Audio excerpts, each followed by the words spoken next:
আসসালামু আলাইকুম। আশা করছি আল্লাহর রহমতে সবাই খুব ভালো আছেন। আলহামদুলিল্লাহ আমি খুব ভালো আছি। মায়ের সবজি বাগানের সবজি এবং মজার লোট্টা মাছ দিয়ে দুপুরের খাওয়াটা সেরে নিয়েছি। আর এই নাস্তাটা করেছিলাম হচ্ছে সন্ধ্যায়। পাউরুটি এভাবে ঝাল ঝাল করে ডিম দিয়ে ভাজার পর কিন্তু খেতে অসাধারণ লাগে আমার।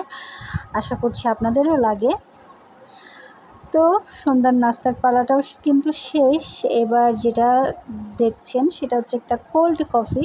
এই কোল্ড কফিটা আমার ছোটো বোন বানিয়েছে। অসম্ভব মজার একটা কোল্ড কফি ছিল এটা। ঘরের সামান্য কিছু উপকরণ দিয়েই কিন্তু সে কোল্ড কফিটা বানিয়েছে। আর আমি বেশ অনেকগুলো ছবি তুলে রেখেছিলাম এটার, তাই জন্য সেগুলো শেয়ার করে দিলাম। আর এই ভিডিওটা হচ্ছে এর পরের দিনের ভিডিও। আমি আম্মুর গ্রামের বাড়িতে চলে এসেছি। গ্রামের বাড়িতে বেশ কিছু কাজ আছে, তো আম্মুকে একটু হেল্প করার জন্য চলে এসেছি। আর এখনও কিন্তু টাইলস করা সম্পূর্ণ হয়নি, কিছু হয়েছে, কিছু বাকি আছে, তো সেগুলোর কাজ চলছিল। আর একটু এই ফাঁকে বাইরে ঘুরতে এসেছি। বাইরে বিশাল জায়গা আছে আলহামদুলিল্লাহ, আর অনেকগুলো গাছ আছে। ফুলের গাছ কিন্তু কম, ফল গাছ বা সবজি কিন্তু বেশি। ফুল গাছ আসলে খুব একটা লাগানো হয়নি। কিছু কাটামুকুট এবং কিছু হচ্ছে সামান্য নর্মাল কিছু ফুল আছে। আস্তে ধীরে ইনশাল্লাহ দেখাবো আপনাদেরকে। এগুলো দেখছেন কাটামুকুট, আর হচ্ছে আপনার পুঁই শাকের একটা লতা আছে এখানে দেখা যাচ্ছে। আর এখানেও কটন বাট লিলি ছিল, তুলসী ছিল, তারপর বেগুন চারা, এরপর হচ্ছে মাধবীলতা, এসব ছিল। এইসব একটু ভিডিও করছিলাম। আর বরবটি লতাও কিন্তু দেখাবো, অনেক সুন্দর করে ধরেছে বরবটি, মাশাআল্লাহ। সবচেয়ে বেশি এবার বরবটিটাই ধরেছে, আর খুব একটা তেমন কিছু আসলে হয়নি। কলাগুলোও যা ধরেছে খুবই ছোট ছোট এখনও। আর এটা কিন্তু ঘরের থেকে ভিডিও করছিলাম, ঘরের থেকে কিন্তু দেখা যায় বরবটির এই লতাগুলো। এখানে বেশ অনেকগুলো লতা, তাই জন্য আসলে বেশি ধরেছে মনে হচ্ছে। লতাই কিন্তু অনেকগুলো বেশি। তো এই তো এখানে গ্রিলের কাছেও কিন্তু চলছে, গ্রিলের কাজ অর্ধেক হয়েছে অর্ধেক বাকি, সেটাও চলছে। আবার টাইলসের কাজও চলছে।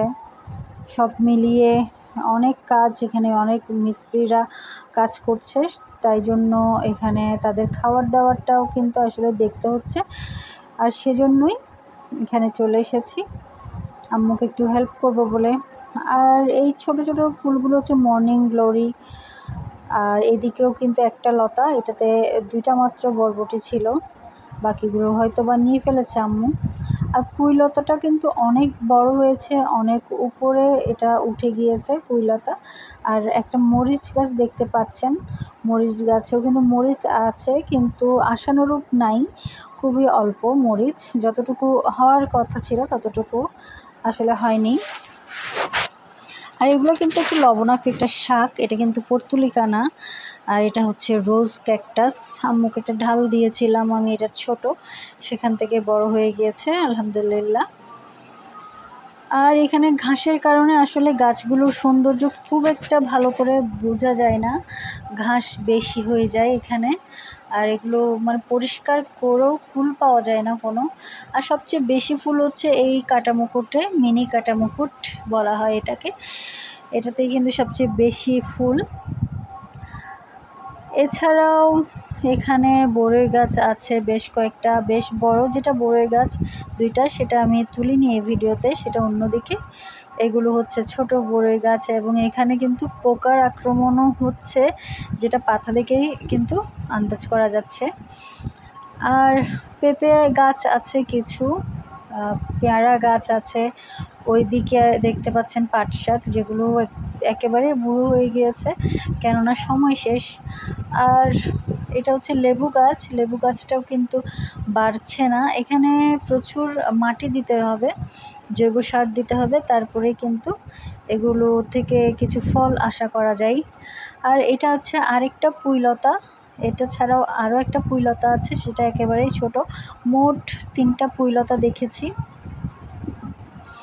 এখানে শিমের লতাও দেখতে পেয়েছেন, কিন্তু শিম আবার ভালো ফলন হবে না, কারণ অলরেডি এগুলোতে পোকার আক্রমণ অনেক মারাত্মকভাবে হয়ে গিয়েছে। এছাড়াও কলা গাছ তো অনেকগুলোই আছে আলহামদুলিল্লাহ, দেখতে পাচ্ছেন অন্যদিকেও কিন্তু কলা গাছ আছে, আর বেশ অনেকগুলোতেই কিন্তু কলার ছড়া এসে গিয়েছে, কিন্তু একেবারেই ছোট ছোট। আর পেঁপে গাছ কিছু বড় হয়েছে, কিছু ছোট। আর এটা হচ্ছে সাদা মেস্তা জবা বা টক পাতা, অনেকে কিন্তু টক পাতা দেন তরকারিতে। আর এগুলো হচ্ছে লাল শাক এখনো ছোট ছোট চারা অবস্থায় আছে, আশা করছি বড় হবে, কিছুটা হলেও পাওয়া যাবে, লাল শাক খাওয়া যাবে। আর এদিকে কিন্তু গেট দেওয়া হবে পরে, আশা করছি পরবর্তীতে সেটা দেখাবো একটু নিরাপদ রাখার উদ্দেশ্যে। তো আজকের ভিডিওটা এতটুকুই রাখলাম, আশা করছি আরও অনেক সবুজ নিয়ে আপনাদের সামনে আবারও হাজির হতে পারবো। সেই পর্যন্ত আমাকে দোয়ায় রাখবেন, আপনাদের জন্য অনেক বেশি দোয়া থাকলো। আল্লাহ হাফেজ।